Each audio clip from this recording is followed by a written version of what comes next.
every single day we are making decisions. They can be micro decisions. It can be the decision of what I wear, what I buy, where do I go, what do I eat. And I've always been curious to understand, do we make those decisions, or is someone else in control of the decision we're making? Is there an influence behind the decision? And this led me to a quest to understand human behavior. Why do people do what they do? Because the truth is, if you want to understand people, you don't understand what they say they are. You observe what they do. As the saying says, people are not what they say they are what they do. As in habits, we are what we repeatedly do. And today I would like to share with you some of the case studies that I came across that talks about how companies and businesses use this human psychology to help us in decision making every single day. And my hope is that as you go through these case studies, they will help you understand how can you use this to help you in moving forward as a business person. And today I would love to start with how do we create economic value in the first place? How do we create a business? Well, there are two ways to create economic value. You can either find out what people want and figure out a way to make it, or you can find out what you can make and figure out a way to make people want it. Now, watch this. If you have followed a long time for gurus and coaches, it's more popular that you've been sold the idea that have been evangelized for so long, that how to do business is one way, one traditional way, where you go out and make a market research, hypothesize who the customer is going to be, make assumption on the pricing, then launch the business on the market, right? But you and I, we both know that market research and surveys, they've stopped working for so long. And the reason why market research doesn't work actually is because you're looking for answers to understand what people say and do that as a market research. The truth is, people don't inherently know what they want until they see it. There is a beautiful expression that people don't think what they feel, they don't say what they think, and they don't do what they say. And that itself summarizes the whole wrongness of the concept of market research. And there are two experiments that I've came across. I want to share them with you for you to understand why actually market research is broken and why this route of business planning and hypotheses on launching a perfect product, it doesn't work. I've heard this saying most often, that I've never seen an Excel sheet which is negative. Like every single person before they start a business, their Excel is positive, their cash flow are positive. But with all this positiveness, with all this research, with all this data behind the business, why do really very few business make it? And this can come across to this idea we're talking about today. So let me share with you the first experiment. So the first experiment became a research firm that went on a quest to understand how can you build a product that can beat Coca-Cola in the market. Now, keep in mind that Coca-Cola has remained with the most market share for over a very long period of time, right? And so their research firm sent out surveys to people to ask them, what would be the features? How would the product look like? What could be the main aspect of this product that would help it beat Coca-Cola? Now, the answers were surprising. The answers that people came up with as of a product that can beat Coca-Cola in the market. They said the product of the incumbent, first, it needs to be bigger than Coca-Cola so that people can get most value for their money.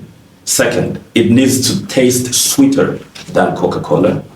Third, it needs to cost less than Coca-Cola so that people can make sense of buying that. And if you look at those three arguments, as a logical person, come on, you can beat Coca-Cola. If you come up with a product, it tastes better, it comes in a bigger can, and it costs less. Who wouldn't buy the product, right? To my surprise, if you go on the list of the product that has tried to come next to Coca-Cola, is guess what? Red Bull. Now, let's look at Red Bull. Red Bull, it costs a fortune. It comes in a smaller can, and I must say, it tastes disgusting, right? Now, how ironic could research be? And this itself, it shows you that if you are going to build product based on research, you are doomed. The second experiment is a group of psychologists that wanted to influence people to donate. What they did, they took one amongst them and they made them a beggar and they positioned them on the street. Now, they would identify a target of a person they want to influence to donate, and what they would do, they would send one of them to go ahead, like 5 steps ahead of the target, and one of them would donate to the fake beggar. Now, 80% of the people that seen the other person donated, they were likely to donate than the people who didn't see another person donating. What's surprising is they had to interview them as of, hey, why did you donate to that person? None amongst them ever mentioned that I donated because I saw the other person donating. And that was the actuals. They came up with logical answers as, last Sunday, our pastor preached that we should be kind, or I thought, I know how it feels to be in such less position. Those kind of logical answers. Now, if you look at the answers, looking for insights or nuances around why people donate, you would 100% get it wrong. Because what you're doing, you are trying to study what people say as opposed to studying what people do. Now, this video aims at helping you understand how can you extract those practical nuances, as in why do people do what they do. Now, the second approach, which is to figure out what you can provide and find a way to make people want it, is the actual model I believe works. Because the best, easy, and cheap way is to look, what do you have in your hands? And whatever that you have, understand, how can I make people want that which I have, rather than going out looking for what they want, and I might not possibly afford it or be able to make it. Now, the big question becomes, since I've understood that I need to practice the second model, how do I understand the nuances of human behavior so that I can tap into that and build better products, better service, better companies? And this is why I'm sharing with you these case studies that I've come across, and as we go through them, I hope they give you a sense of how do you use this human psyche to drive decision making. So let's get into it. The first case study is about medical pills. So you and I, we both know that when we're sick and we get to the doctor or a pharmacist, they prescribe some pills. As soon as you get better, let's be honest, we reject them, right? We don't take them anymore. And there is a reason, a precise reason, concise reason as to why the pharmacist prescribed you the amount of pills they did. It's because it's not only to make you feel better, it's to fix a problem. So this company figured out that most people would reject the pills as soon as they get better. And they had to come up with a psychological insight to make people finish the course of their pills. This is what they did. Very genius. So, rather than giving you 24 red pills, this company will tell you, we'll give you these 18 blue pills. When you finish these 18 blue pills, you'll take these 6 red pills. Now, the catch is both the red and the blue pills are the same, right? But in your mind, because the colors, they will influence something like a milestone, they will influence you to finish the blue and go to the red. Because the colors are different, you will somehow think they also have different functionalities, right? And this is a human psychological insight they used to drive decision of people finishing up the course of the pill, right?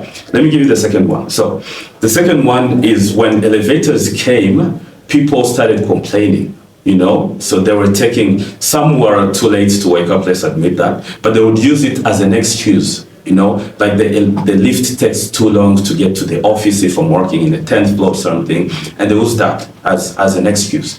So this company said, okay, we believe if the problem is that the elevators are slow, then we should make them fast. That's a logical solution. One of the psychologists told them, Actually, there is an alternative solution because that one is expensive and it can also be risky because speeding up an elevator comes with a risk. Let's see this in perspective. I don't think the problem is the speed of the lift. I think the problem is the experience people have with the lift. So he suggested that rather than making them fast, let's add mirrors to the lift. You know what happened? As people came to work, some came on a rush, some didn't groom themselves as they would like to. They would spend the same amount of time they spent first, but this time they were looking at mirrors, they're looking at themselves. So this made the same time frame that was too long became short because there was a different experiences added to the same product. So some of you, this insight, you can use it in this way. Your product is fine. There is nothing wrong with your product. If customers are not buying the product, you don't necessarily fix the product because the product sometimes is fine. What you need to change is the experience people have with your product. Make sense? Let's go to the third case study. The third case study is about Rolls-Royce. Now, Rolls-Royce stopped a long time exhibiting their cars at their car show, right? So there is nowhere on earth you can go into an exhibition center and find a Rolls-Royce waiting for you. There is none. This is what they decided to do after seeing that their sales are flopping. So they decided that they're only going to display the Rolls-Royce at the jet and yacht shows, right? Now, keep in mind that you can never be invited at the jet shows if you don't have a certain amount of net worth, because you can anyway afford that, right? Now, jets are really expensive. Imagine spending the whole day looking at the purchases of $50 million, $100 million, $250 million, $500 million. And the majority of the people who are there, they're not possibly buying, right? Now, what Rolls-Royce did, which was genius, is they placed the Rolls-Royce at the exit of the exhibition.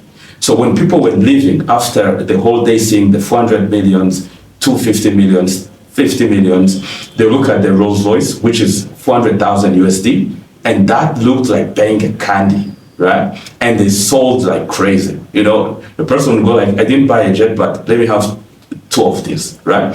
And that is how they sell the Rolls-Royce. So some of you, your product is also fine. What you need is positioning.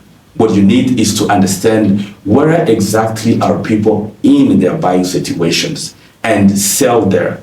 So your product is fine, find a better position for it, it will sell. Another case study is about a travel website. So people used to visit this travel website as crazy, but the problem was no one was booking the places, right? So this is a place where they recommend different places you can go to, but the problem were they didn't have enough sales. They tried to understand how can we boost these sales because we already have visits, but they're not converting. Here's what they did. So they decided to make the website slower, right? And this is ironic.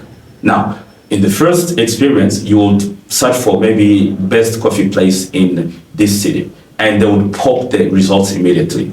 This time what they did, they took like 10 seconds before they show you the best place. Now, as you search for what you are looking for, you will see the website loading.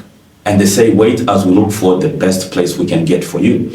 In your mind, it felt like they're intentionally seeking a better suggestion for you. And as a byproduct of making the website slow, they increased their sales. Who in their logical mind would make a suggestion that to make faster sales, you need to slow the website? That's ironic, right? But this time we're dealing with human mind, and the human mind does not deal with logic, it deals with emotion. But they buy because of emotion, they justify with logic, right? Now, let's go to the next case study.